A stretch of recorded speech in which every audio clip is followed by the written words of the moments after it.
Hello hello সবাইকে welcome আমার channel making ডায়েরিজে। আশা করি তোমরা সবাই ভালো আছো, সুস্থ আছো। আমি ভালো আছি, ভালো থাকতেই হবে। মায়েদের না যে কোনো পরিস্থিতিতে সবসময় ভালো থাকতে হয়। খারাপ থাকার উপায় আছে বলো? মাথার ওপর উঠে, ঘাড়ের ওপর উঠে এখন তবলা বাজাচ্ছে। এদিকে কালকে তো বেরোনোর প্ল্যান দীঘা, তো আমাকে তো ব্যাগটা গোছাতে হবে। এদিকে সুটকেস বার করার সাথে সাথেই উনি সুটকেসের মধ্যে ঢুকে পড়বেন। থাক, তোকে লাগেজে করেই নিয়ে যাবো সুটকেসের ভেতর ঢুকিয়ে, তাহলে দুষ্টুমিটা কম করবি। এবার ব্যাপারটা হচ্ছে যে যেখানেই যাই না কেন একটা চাদর, মানে বিছানার চাদর, একটা টাওয়াল আমি এটা ক্যারি করি। আমি না আবার একটু পিটপিটি ব্যাতিক আছে, কারোরটা ইউজ করতে পারি না।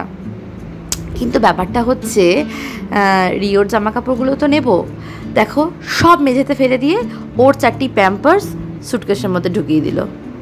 নিয়ে রাখ, তুই সেভাবেই রাখ, যেভাবেই ইচ্ছে ভালো থাকিস, থাক, আমাকে বাকি কাজটুকু করতে দে, তাহলেই আমি বেঁচে যাই। এক্সট্রা জামা কাপড় তো রিওর নিলামই, সাথে আমাদেরগুলো বার করি আলমারি থেকে। আমাদের আর বেশি কিছু নেওয়ার দরকার নেই, ও হয়ে যাবে, 2-3 দিনের ব্যাপার, ও কোনো ব্যাপার না। যাচ্ছি তো রিল্যাক্স করতে। আর এদিকে এই জিনিসগুলো কিন্তু খুব প্রয়োজন বেড়াতে গেলে।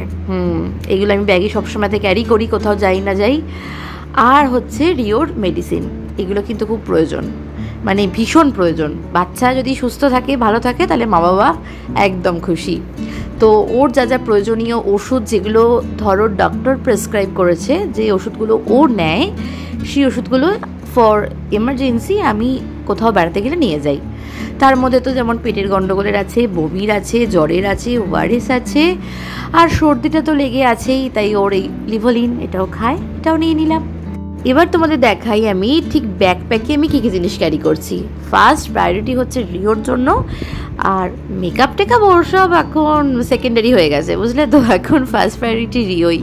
তো সেক্ষেত্রে হট ওয়াটার জন্য লাগছে ফ্লাক্স, একটা ওয়াটার বোতল নিলাম, আর হচ্ছে ওয়াইপস, এটা খুব প্রয়োজন।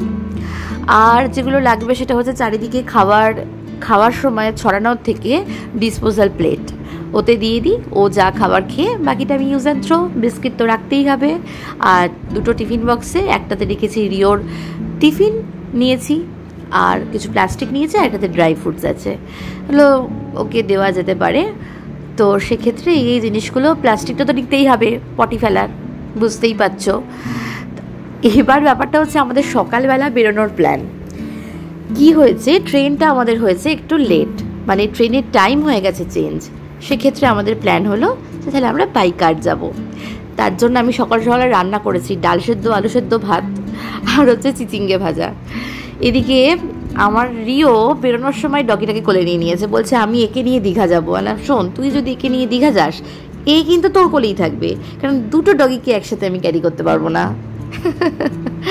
জোকস অ্যাপার্ট, ও খুব মজা পেয়েছে, কিন্তু অ্যাকচুয়াল ব্যাপারটা হচ্ছে এই ডগিটা বাড়ি ফিরবে তো, ওখানেই না ওটার চোখ কান নাক সব ফেলে রেখে দিয়ে চলে আসে। আমাদের যাওয়ার সঙ্গী কিন্তু আমাদের এক বন্ধু, অরিত্রী বন্ধু, এখন সে আমারও ভালো বন্ধু। তো আমরা একসাথে যাচ্ছি, এটা আমাদের একটা দারুণ এক্সপিরিয়েন্স, বিশ্বাস করো। আমরা সবসময়তেই যখনই কোনো গাড়িটাড়িতে উঠতাম, কোনো ড্রাইভারকে আমরা জিজ্ঞেস করতাম, আচ্ছা দীঘা যেতে কতক্ষণ লাগে, কত টাকা লাগে, কত কিলোমিটারে কত ঘন্টা, এইসব করতে করতে আমরা সারা জীবন করেই এসেছি, কিন্তু কোনোদিন সেটা ইউটিলাইজ হয়নি। আজকে কিন্তু আমরা ক্যাব বুক করে যাচ্ছি।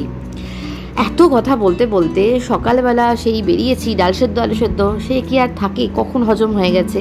আবার তার ওপর যাচ্ছি আবার কোলাঘাটের ওপর দিয়ে, পেটে একদম প্রচণ্ড খিদে, একবারে ইঁদুরটা একেবারে চুই চুই করছে। তো বসে পড়েছি আমরা হোটেলে, অর্ডার দিয়েছি মিক্সড ভেজ, দিয়েছি পনির বাটার মশলা, তন্দুরি রুটি, কারোরই ভাত খাওয়ার ইচ্ছে নেই, আর স্যালাড। এদিকে আমার বর্মশাইও ভিডিও করতে ব্যস্ত, কারণ আমাদের যে চ্যানেলটা আছে ক্রিয়েটিভিটি অ্যান্ড মি, সেখানে তো অরিত্রই এখন হোস্ট। এত ভিডিও করতে করতে, গল্প করতে করতে দেখো আমাদের সামনে খাবার রেডি টু সার্ভ।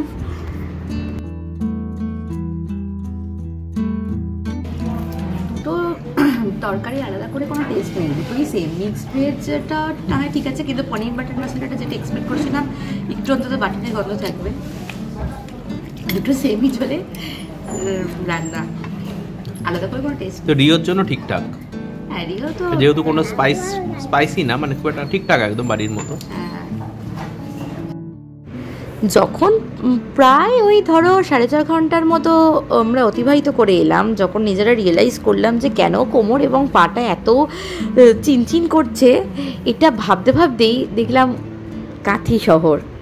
একদম সোজা গাড়ি থেকে নেমে 1 কাপ চা দারুণভাবে সুন্দর মুক্ত পরিবেশে এনজয় করলাম। পরিবেশটা ভীষণ ভালো। ড্রাইভার দাদাকে বললাম আর কোনো এসির দরকার নেই, গাড়ির কাজ নামান, আমরা হাওয়া খেতে খেতে যাব দীঘা। আর মোটামুটি বেশিক্ষণ সময় নেই, প্রায় পৌনে 1 ঘন্টার কাছাকাছি আমাদের দেখাচ্ছে। এইবার ব্যাপারটা হচ্ছে, আমরা যে ক্যাব বুক করেছি সেক্ষেত্রে আমাদের 2টো টোল ট্যাক্স নিয়ে ফেয়ার হয়েছে 3300-র মতো। তো ঠিক আছে, আমাদের একটা সুপ্ত ইচ্ছা ছিল আমাদের, আর মানে আমার আর অরিত্র সবসময়তেই আমরা ভাবতাম ইস বাই রোড যদি যাওয়া যায়। তো যাই হোক, এটা মনে হয় এক প্রকার সাপে বডি হলো, ট্রেনটা মানে টাইমটা স্কেডিউল হয়ে। যাই হোক, এখন আমরা গাড়ির কাঁচ খুলে দিয়েছি, একদম এসি বন্ধ, আরামসে হাওয়া খেতে খেতে পৌঁছে গেলাম দীঘা।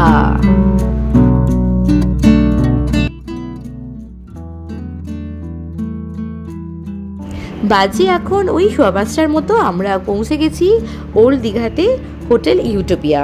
হোটেলটা বেশ পরিষ্কার পরিচ্ছন্ন, ভালো হোটেল, অ্যাকোমোডেশনও খুব ভালো। এখন আমরা একটু নিজেরা ড্রেস চেঞ্জ করে ফ্রেশ হয়ে তারপরে চলে যাই সি বিচে। সি বিচে গিয়ে একটা ভয়ঙ্কর অভিজ্ঞতার শিকার হলো। মানে এত মানুষের ভিড় ভাবতেই পারিনি।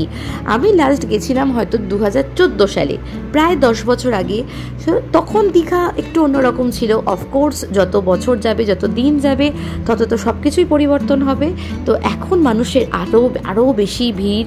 তারপরে সামনেই গেছে ঈদ, তো সেইখানেও খানিকটা ভিড় আছে। আর এদিকে চারিদিকে শুধু মাছ ভাজার গন্ধ।